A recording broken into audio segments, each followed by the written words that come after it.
स्वार्थ से रिश्ते बनाने की कितनी भी कोशिश करें, वो कभी नहीं बनते हैं।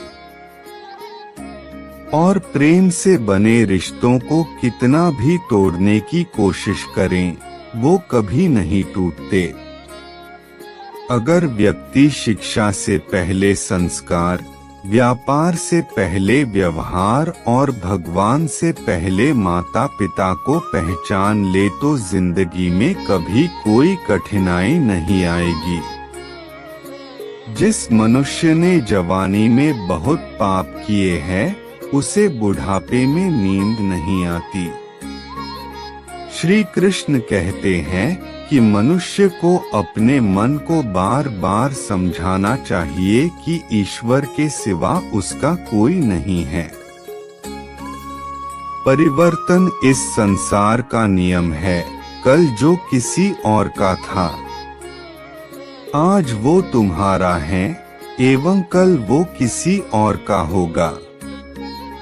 विषयों का चिंतन करने से विषयों की आसक्ति होती है। आसक्ति से इच्छा उत्पन्न होती है और इच्छा से क्रोध होता है।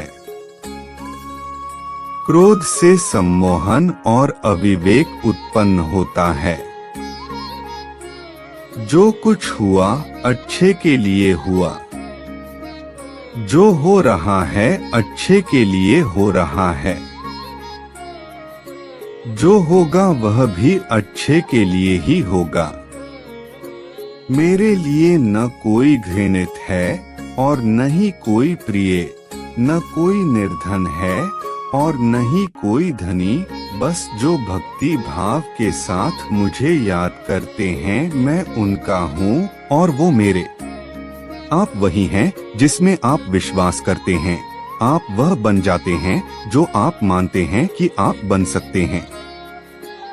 अगर तुम अपना कल्याण करना चाहते हो तो सभी तरह के उपदेशों, सभी धर्मों को छोड़कर मेरी शरण में आ जाओ। मैं तुम्हें मुक्ति प्रदान करूंगा।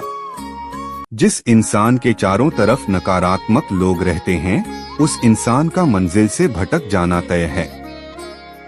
जिंदगी में सब कुछ खत्म होना जैसा कुछ भी नहीं होता। हमेशा एक नई शुरुआत हमारा इंतजार कर रही होती है। श्रीमद् भगवद गीता श्री कृष्ण अनमोल वचन। श्रीमद् भगवद गीता में कहे गए श्री कृष्ण के अनमोल वचन। इंद्रियों के अधीन होने से मनुष्य के जीवन में विकार और परेशानियां आती है। सुख दुख का आना जाना सर्दी गर्मी के आने जाने के जैसा ही है। इसलिए इन्हें सहन करना सीखना ही उचित है। निर्बलता अवश्य ईश्वर देता है, परंतु मर्यादा मनुष्य का मन खुद निर्माण करता है। जीवन में वाणी को संयम में रखना अनिवार्य है, क्योंकि वाणी से दिए हुए घाव कभी भरे नहीं जा सकते। मनुष्य उसके लिए शोक करता है जो शोक करने के योग्य नहीं है, और फिर भी ज्ञान की बातें करते हो। बुद्धिमान व्यक्ति ना जीवित और ना ही मृत व्यक्ति के लिए शोक करते हैं। मैं हमेशा तुम्हारे साथ और तुम्हारे आसपास रहता है, चाहे तुम कुछ भी कर रहे हो। जो हुआ अच्छा हुआ, जो होगा अच्छा होगा। स्वयं को मुझ पर छोड़ दो, अपने कर्म पर ध्यान दो। कर्म ऐसा जो स्वार्थरहित पाप रहित हो। जीवन में समय चाहे जैसा भी हो, परिवार के साथ रहो। सुख हो तो बढ़ जाता है और दुख हो तो बट जाता है। मोहग्रस्त होकर अपने कर्तव्य पथ से हट जाना मूर्खता है, क्योंकि इससे ना तो तुम्हें स्वर्ग की प्राप्ति होगी और ना ही तुम्हारी कीर्ति बढ़ेगी। श्री कृष्ण कहते हैं कि सत्संग ईश्वर की कृपा से मिलता है, परंतु कुसंगति में पड़ना मनुष्य के अपने ही हाथों में होता है। कर्म का फल व्यक्ति को उसी तरह ढूंढ लेता है, जैसे कोई बछड़ा सैकड़ों गायों के बीच अपनी मां को ढूंढ लेता है। इस संसार में कुछ भी स्थायी नहीं है। मैं सभी जीवों में विद्यमान हूँ। मैं चींटी में भी विद्यमान हूँ और हाथी में भी विद्यमान हूँ। मेरे भी कई जन्म हो चुके हैं। तुम्हारे भी कई जन्म हो चुके हैं। ना तो मेरा अंतिम जन्म है और ना यह तुम्हारा अंतिम जन्म है। व्यक्ति कर्म करने से कभी छुटकारा नहीं पा सकता है, इसलिए तुम्हें हमेशा कर्म करते रहना चाहिए, क्योंकि कर्म के बिना तुम्हारे शरीर का निर्वाह भी नहीं हो सकता है। परिवर्तन ही संसार में स्थायी है, इसलिए परिवर्तन से नहीं भयभीत नहीं होना चाहिए। जो लोग दूसरों की सहायता करते हैं, ईश्वर उनकी सहायता करते हैं।